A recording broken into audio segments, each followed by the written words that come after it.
अस्सलाम वालेकुम। आज हम इस वीडियो में मिस्टर चिप्स का चैप्टर नंबर 1 डिस्कस करेंगे। हमें ये पता चलता है कि मिस्टर चिप्स रिटायर हो चुके हैं इस चैप्टर में, और साथ में हमें ये भी पता चलता है कि वो अपनी ज़िंदगी में अब आगे की तरफ बढ़ रहे हैं, उनकी ज़िंदगी के साल आगे बढ़ रहे हैं। यकीनन वो बीमार नहीं हैं, लेकिन कभी कभार उनको नींद बहुत आती है और वक्त ऐसे गुज़रता है जैसे एक सुस्त मवेशी किसी चरागाह से, एक लैंडस्केप से, एक मंज़र से गुज़र रहा होता है। मिस्टर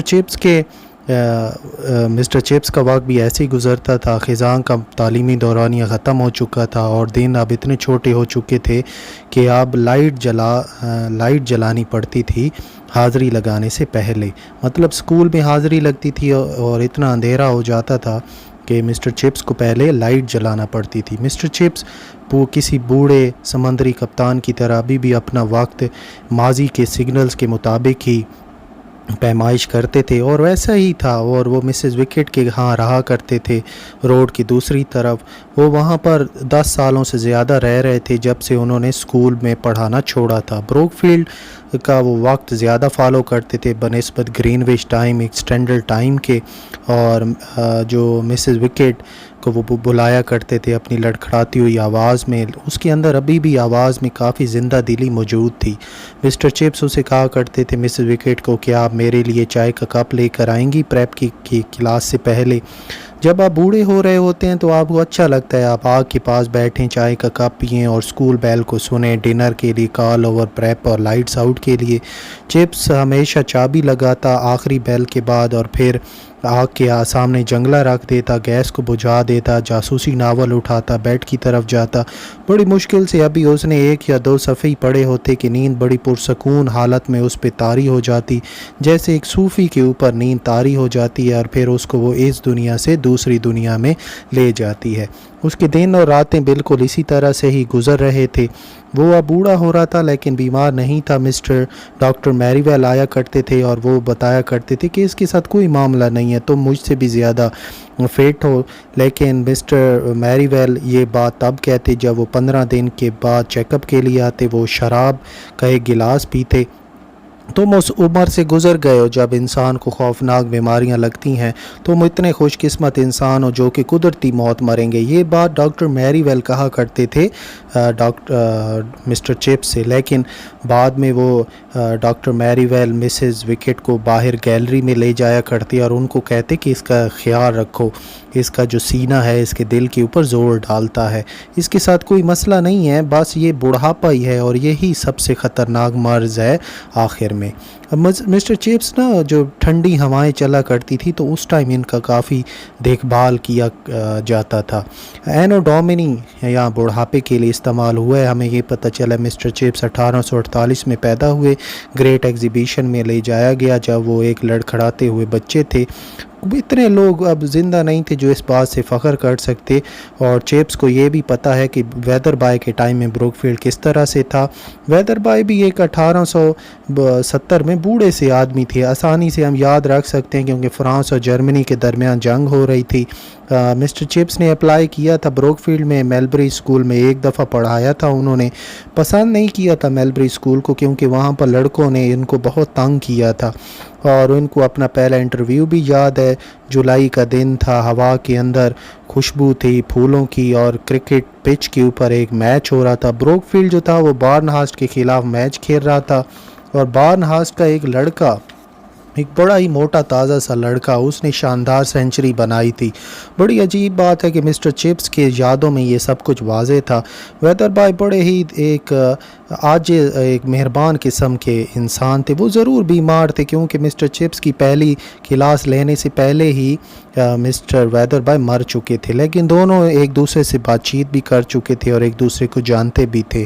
और वेदर बाय के कमरा भी अभी तक मिस्टर चिप्स को याद था। वो एक किताबों वाला कमरा था और सूरज की रोशनी भी अंदर आ रही थी और गर्द भी उड़ रही थी। सब कुछ याद था मिस्टर चिप्स को। मिस्टर वेदर बाय ने मिस्टर चिप्स को कहा तुम एक नौजवान आदमी हो, चिपिंग और ब्रोकफील्ड पुराना इदारा है, जवानी और बुढ़ापे का बड़ा अच्छा मिलाप होता है, अपना जोश दो ब्रोकफील्ड को, ब्रोकफील्ड भी तुम्हें कुछ देगा واپسی میں، اور کسی کو بھی اپنے ساتھ مذاق مت کرنے دو، مجھے پتہ چلا ڈسپلن تمہارا اچھا نہیں تھا میلبری میں۔ تو مسٹر چپس مان لیتے ہیں ہاں میں ٹھیک آپ کہہ رہے ہیں میرا ڈسپلن اچھا نہیں تھا۔ تو ادھر مسٹر ویدر بھائی اس کو نصیحت کرتے ہیں تم برا مت ماننا، تم ابھی بھی جنگ ہو، یہ ایک ایکسپیرینس کا سارا معاملہ ہے، تمہارے پاس ایک اور چانس ہے، سخت رویہ رکھو شروع سے، اور یہی راز ہے ڈسپلن کو مینٹین کرنے کا۔ شاید ایسا ہی تھا۔ مسٹر چپس کو یاد ہے جب وہ پہلی دفعہ اپنی پہلی کلاس لینے گیا، ستمبر کا وہ مہینہ تھا، 50 سال پہلے کی وہ بات تھی، بڑا حال تھا اور 500 کے قریب لڑکے بیٹھے تھے، اور نئے ٹیچر کے ساتھ چھیڑ چھاڑ کرنا تو وہ ان کا ایک روایت بھی تھی اور ان کے لیے ایک خاص مشغلہ بھی تھا، ایک سپورٹ تھی۔ اچھا، جیسے ہی مسٹر چپس روسٹرم کے اوپر آیا تو اچانک سے ہی ایک خاموشی چھا گئی۔ مسٹر چپس نے اپنے ماتھے کے اوپر وہ بل لے کر آیا تاکہ اندر کی جو نروسنس ہے، اندر کی جو پریشانی ہے اس کو وہ چھپا سکے۔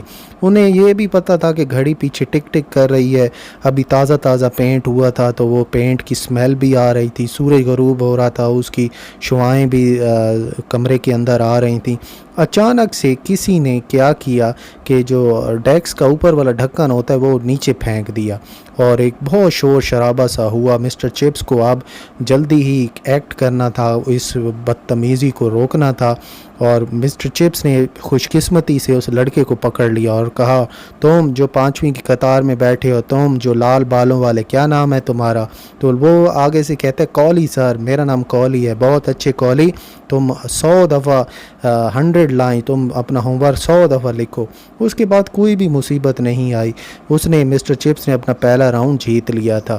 سالوں بعد جب کولی ایک ایلڈر مین بنا لنڈن سٹی کا، اور چھوٹا نواب اور اسی طرح کی دوسری چیزیں، اس نے بھی اپنے بچے کو بروک فیلڈ میں بھیجا، اور چپس اسے کہا کرتے تھے، کولی تمہارے والد وہ پہلے لڑکے تھے جس کو میں نے سزا دی جب میں یہاں 25 سال بعد آیا، وہ اس ٹائم سزا کا حقدار تھا اور تم اب سزا کے حقدار ہو۔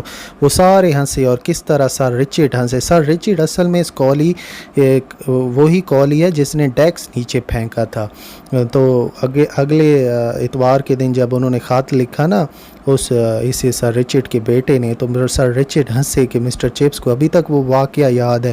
اور سالوں بعد ایک اور بہترین مذاق تھا، کیونکہ جو پہلا کولی تھا اس کے بیٹے نے اپنے بیٹے کو دوبارہ بھیجا، یعنی یہ جو اب کولی آ رہا ہے یہ پہلے کولی کا پوتا ہے۔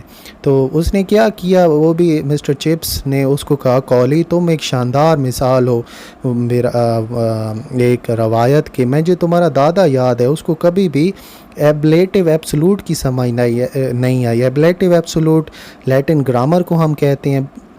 بے وقوف سا لڑکا تھا تمہارا دادا، اور تمہارا باپ مجھے یاد ہے وہ بیٹھا کرتا تھا، وہ دیوار کے ساتھ جو ڈیسک پڑا ہے وہ بھی اتنا بہتر نہیں تھا، لیکن مجھے پورا یقین ہے میرے پیارے کولی، تم سب میں سے، تم اپنے خاندان میں سے سب سے بڑے بے وقوف ہو۔ روڈز آف لافٹر، عوام بڑی ہنسی اس بات پر۔ ایک بہترین مذاق تھا، ایک پرانا ہوتا ہوا مذاق، لیکن ایک افسردہ مذاق بھی تھا۔ چپس جب بیٹھا کرتا آگ کے پاس، خزاں کی ہوائیں جب کھڑکی کے ساتھ ٹکراتی تھیں اور پھر لہر آتی تھی خوشی کی اور غم کی، اس پہ چھا جایا کرتی تھی، اور پھر اس کے آنسو بہا کرتے تھے، اور مسز وکٹ پھر آیا کرتی تھی چائے کا کپ لے کر، اور ان کو یہ سمجھ نہیں آتی تھی کہ مسٹر چپس ہنس رہے تھے یا رو رہے تھے، اور نہ ہی مسٹر چپس کو پتہ تھا کہ میں ہنس رہا تھا یا رو رہا تھا۔ تو یہاں پر پہلا چیپٹر جو ہے وہ ختم ہو جاتا ہے۔